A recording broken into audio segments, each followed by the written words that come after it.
it gives me great pleasure to join you in commemorating the 25th anniversary of the Beijing Declaration and Platform for Action.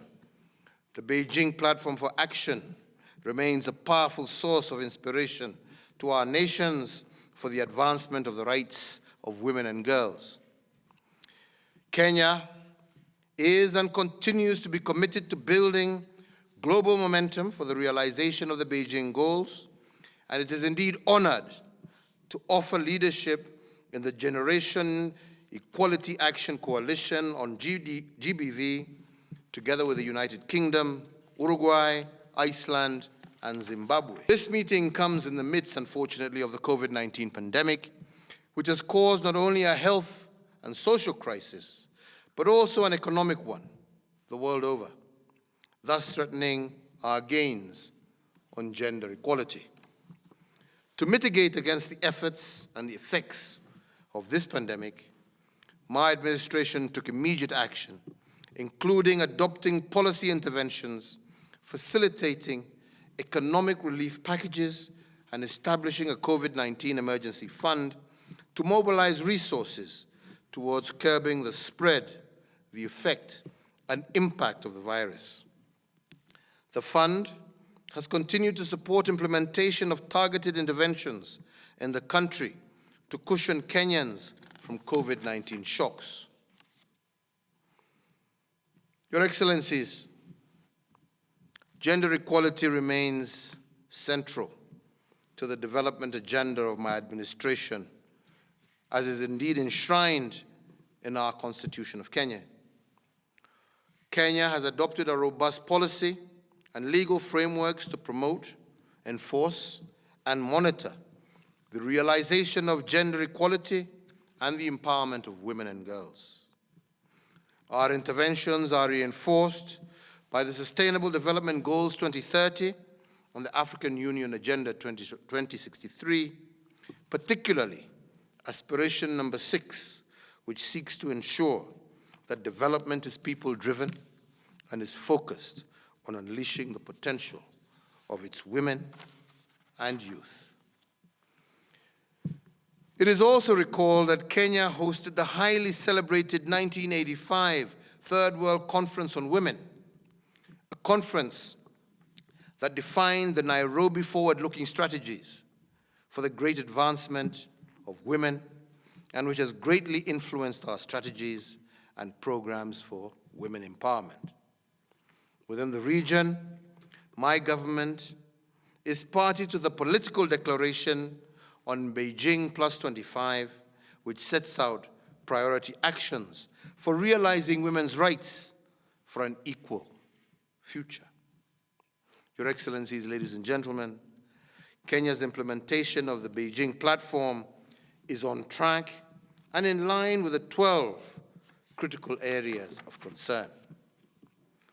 Our National Blueprint for Vision 2030 outlines flagship projects for the promotion of gender equality, inclusive economic growth, prevention and response to gender-based violence, elimination of female genital mutilation, and other harmful practices, gender mainstreaming, as well as the empowerment of the child girl.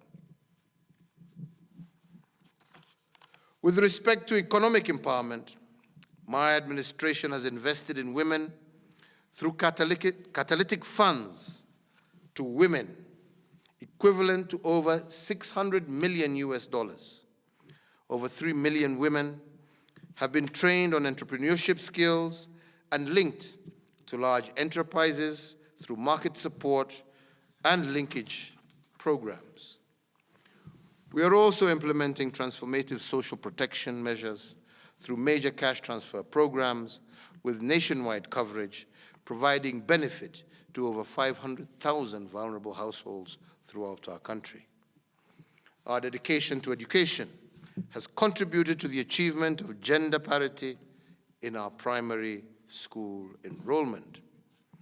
Elimination of tuition fees at public secondary schools, enforcement of the re-entry policy for young mothers, and the provision of free sanitary towels have enhanced the transition rate of girls from primary to secondary schools.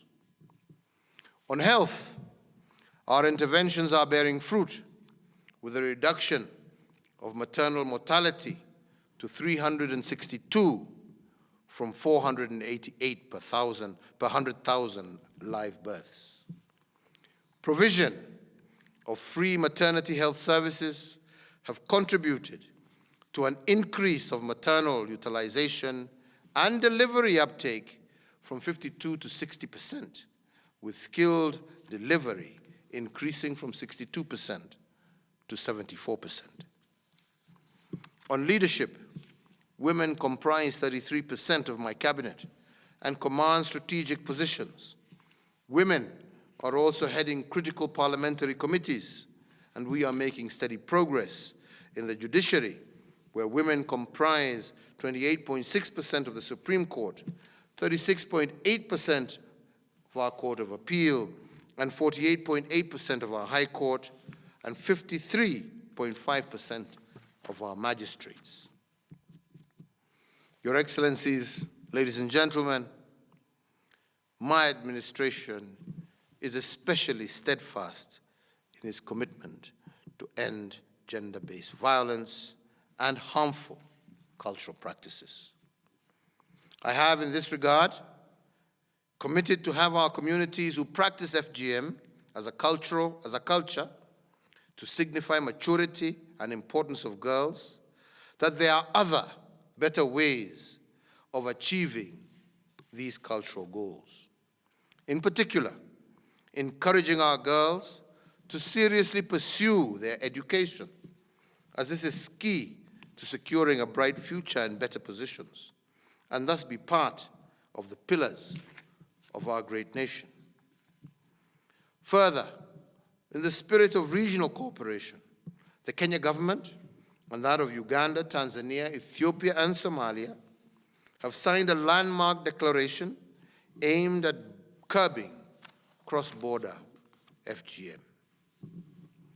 Your Excellencies, ladies and gentlemen, I want in conclusion to say that 2020 was supposed to have been a pivotal year for our accountability to delivering on the Beijing promises and in accelerating change.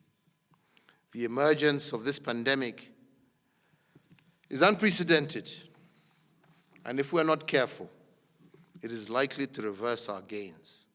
I believe this is a wake-up call, a call to strengthen our resolve to move forward and to demonstrate our resilience by accepting the challenges that we are experiencing and see them rather as an opportunity to build back better and stronger. In the spirit of multilateralism, we must therefore remain steadfast in delivering a more gender-equal world by putting women and girls at the center of our country's aspirations. I want to once again reaffirm the Kenya government's commitment to the full implementation of the Beijing Declaration and Platform for Action, because gender equality matters, and it still remains our unfinished business. I thank you for your attention.